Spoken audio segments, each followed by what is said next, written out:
Olá pessoal, esse é o nosso terceiro vídeo.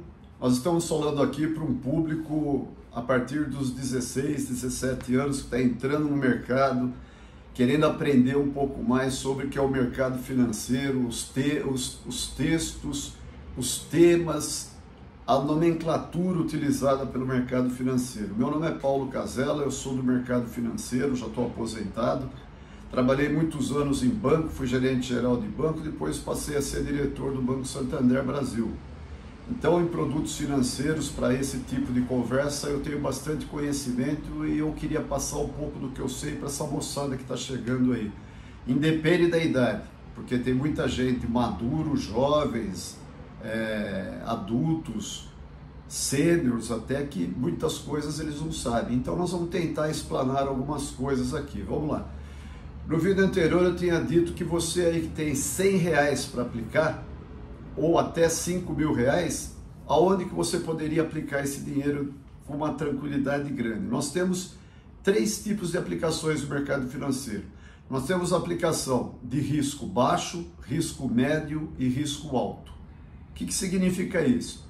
O risco da operação financeira, além do banco que vocês escolherem, está no papel que vocês vão comprar, que vocês vão investir o seu dinheiro. Por exemplo, você tem R$100. R$100 você pode investir em muitos tipos de produtos. Eu anotei aqui vários aqui para poder ir falando um a um para vocês, porque tem muitos. Então, para não incorrer em erro, de vez em quando eu vou abaixar o olho aqui para ler. Muito bom. No risco baixo nós temos Tesouro Direto, CDB e Fundo DI de renda fixa. No vídeo anterior, eu falei muito de DI, falei muito de taxa Selic, falei da reunião do Copom. A Selic, o Copom determina uma taxa de juros, ele se reúne de 45 dias, determina uma taxa de juros, essa taxa de juros é estabelecida a todo o mercado brasileiro. O Banco Central é um órgão independente do governo federal, ele não é político, ele é apolítico, mas o presidente do Banco Central é indicado pelo presidente da República. Então, tem um pouco de política aí. Enfim. Então, no risco baixo, Tesouro Direto. O que é o Tesouro Direto? O Tesouro Direto, ele é um papel emitido pelo governo que pode ser pautado pela taxa Selic ou pelo IPCA e o Tesouro pré-fixado. Muito bem, a taxa Selic é ideal reserva para uma reserva de emergência. Ela anda de acordo com a taxa de Selic. A taxa Selic, como eu expliquei anteriormente, ela muda de 45 em 45 dias nas reuniões que são feitas pelo Copom, Comitê de Política Monetária. Então dificilmente você vai ter problema se você aplicar seu ativo numa taxa Selic. Se ela subir, o seu dinheiro vai subir junto. Se ela cair, o seu dinheiro vai cair junto, mas todas as outras taxas, elas vão estar estabelecidas. Isso se for uma taxa variável. Você pode travar a taxa no momento que você faz a aplicação também. Mas aí, hoje em dia, no Brasil, não é recomendável, porque a nossa desorganização econômica está um pouco grande. Nós estamos falando aqui, nesse momento, em fevereiro de 2025. Então nós temos um déficit público muito grande e o próprio presidente da República falou que não vai parar de fazer gastos. Então, se ele não vai parar de fazer gastos, qual outra forma que tem de cobrir o déficit público? Subindo impostos. Não tem jeito. Não tem de onde tirar dinheiro. O governo não trabalha, o governo arrecada impostos e com a arrecadação dos impostos ele faz a política econômica, ele faz os investimentos do país todo. Então não é uma questão de querer ou não querer, o governo depende da arrecadação dos impostos. Esse governo aqui, com relação a governos anteriores, é o governo que mais aumentou impostos no Brasil.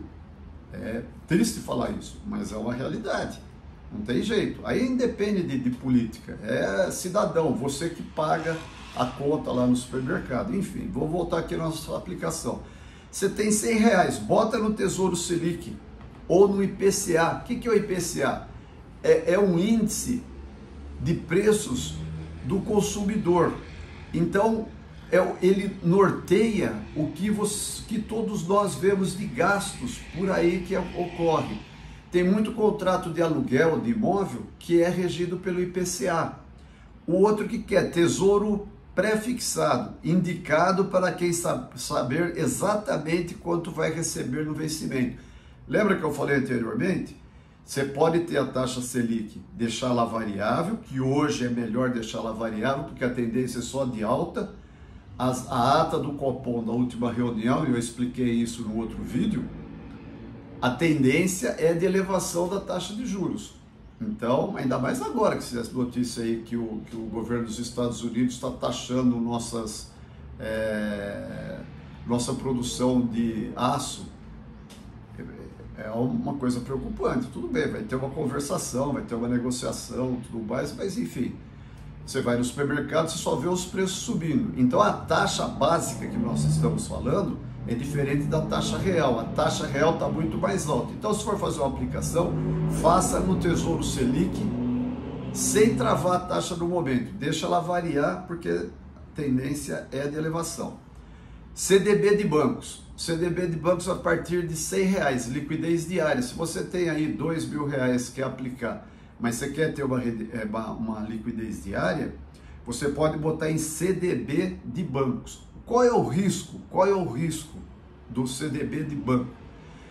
Ela tem a variação medida pela taxa Selic, porém ela tem o risco do banco.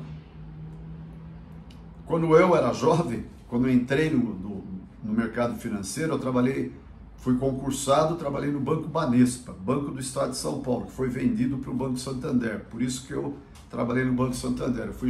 Eu entrei como contínuo. Eu entregava a carta nas casas. Naquela época não era o correio que entregava a carta de banco, era o próprio funcionário do banco que ia entregar a carta para o funcionário. Levar o extrato, punha lá embaixo da porta do cliente do banco. Eu entrei no banco fazendo isso. Aí eu fui fazendo carreira e cheguei a gerente geral de agência de porte A, que é a agência maior que tinha na classificação do Banco Banespa. Então, é só um adendo nisso daí. Então, o papel de CDB, Certificado de Depósito Bancário, é emitido pelo banco.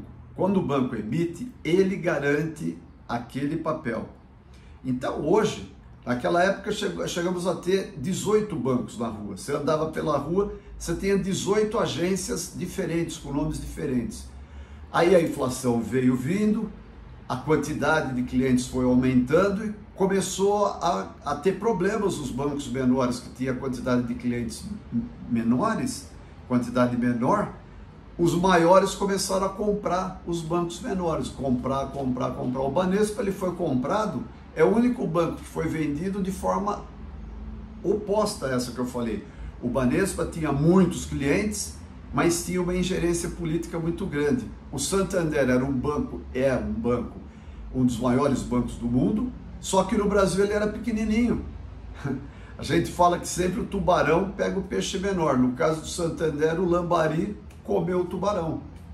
Porque o Santander tinha dinheiro, comprou o Banespa e tornou-se grande no Brasil. Vocês veem aí um monte de agências aí do Banco Santander. O Banco Santander comprou os 3, 4 bancos. Dos maiores ele comprou o Banespa, depois ele comprou o Banco Real. Então ele ficou muito grande no mercado. Ele compete ombro a ombro com o Banco Itaú e com o Bradesco. Então esses 3 bancos, mais o Banco do Brasil, mais a Caixa Econômica Federal, são os grandes bancos que tem no Brasil. Qualquer um desses bancos, o papel é super confiável. Nós temos também um outro detalhe, que eu vou falar já aqui para vocês ficarem mais tranquilos ainda, que é o Fundo Garantidor de Crédito. O Fundo Garantidor de Crédito, como eu falei que teve muitas compras de um banco comprando outro banco comprando, porque o banco começou a não ter dinheiro para pagar o cliente. Como que o banco funciona? Você vai lá, faz a sua aplicação no CDB, no Tesouro Direto, em fundos imobiliários, tem N aplicações no banco. Muitas. Como o banco funciona? Ele é uma pessoa de confiança, você guarda o dinheiro comigo, eu sou um banco, você guarda o dinheiro comigo, eu pego o teu dinheiro e empresto para os outros clientes. Claro que eu tenho que ter o mínimo de dinheiro suficiente para eu poder bancar a operação. Mas se numa hora todos os clientes que resolverem tirar todo o dinheiro que todo cliente tem aplicado no banco, esse banco vai passar por dificuldade. Por isso que foi criado o Fundo Garantidor de Crédito. O cara punha o dinheiro no banco, o banco quebrava, o cliente ficava sem o dinheiro. Hoje o Fundo Garantidor de Crédito, ele paga para cada CPF 250 mil reais caso o banco quebre.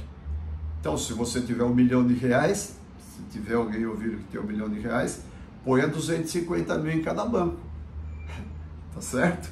Não ponha todos os ovos numa cesta só, divida, porque aí você fica tranquilo. Der problema com um, o Fundo Garantidor de Crédito paga o dinheiro que você investiu, beleza? Então vamos em frente. Então você tem essas possibilidades aí de aplicação. E se você for um cara mais arriscado, um cara mais dinâmico, tal, você vai para opções de risco médio, risco moderado. O que tem no risco médio, risco moderado? Tem os LCIs e as LCAs. O que é exatamente LCI e LCA? São siglas para letra de câmbio imobiliário e letra de crédito de agronegócio. LCI, imobiliário, LCA, agronegócio. Qual é a vantagem dessas aplicações aí? A vantagem é que eles são isentos de imposto de renda. São considerados ativos de baixo risco, apesar que na divisão que eu fiz eu coloquei ela de médio risco. Mas se você for na letra pura, ela é de baixo risco. Enfim, são protegidos pelo Fundo Garantidor de Crédito, que eu acabei de falar.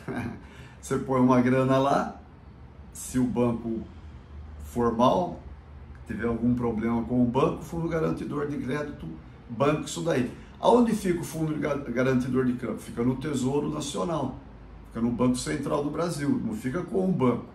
O banco ele tem que pegar um pequeno percentual das aplicações e do crédito que ele tem à vista e deixar depositado no Banco Central. Eu vou falar sobre isso num outro vídeo. Como que funciona o M1. O que é M1? É a quantidade de dinheiro que tem em circulação no país. Dinheiro, papel, coisa que muita gente não vê, porque usa muito cartão, dinheiro de plástico, usa o celular, paga ali na carteira eletrônica ali do celular, mas tem dinheiro, todo mundo sabe que tem dinheiro. Então todo esse dinheiro junto é o M1. Quem que emite isso daí? A Casa da Moeda. A Casa de Moeda é vinculada ao Banco Central do Brasil e ao governo federal, presidente da República. Muito bom. Então você tem a LCI e a LCA também como possibilidade de aplicação. Você também tem a ETFs. ETF, apesar de ser risco médio, é um fundo que replica índices como o índice Bovespa e o SP500. Aí já demanda uma explicação um pouco maior. Apesar dela estar no risco médio, a ETF é uma alternativa para quem quer investir em ações sem precisar escolher as empresas individualmente. Então, você pega uma grana, chega no seu agente financeiro e você pode pôr R$100 lá. Eu estou falando tudo isso porque o mínimo que nós estamos falando aqui é R$100. ETF você pode pôr R$10. 10 reais. Você pode pôr. Mas a ETF, ela é de risco médio. Opções agressivas de alto risco. Você tem ações e ETFs, que eu acabei de falar que estava no risco médio, porque você tem que ir num fundo conservador.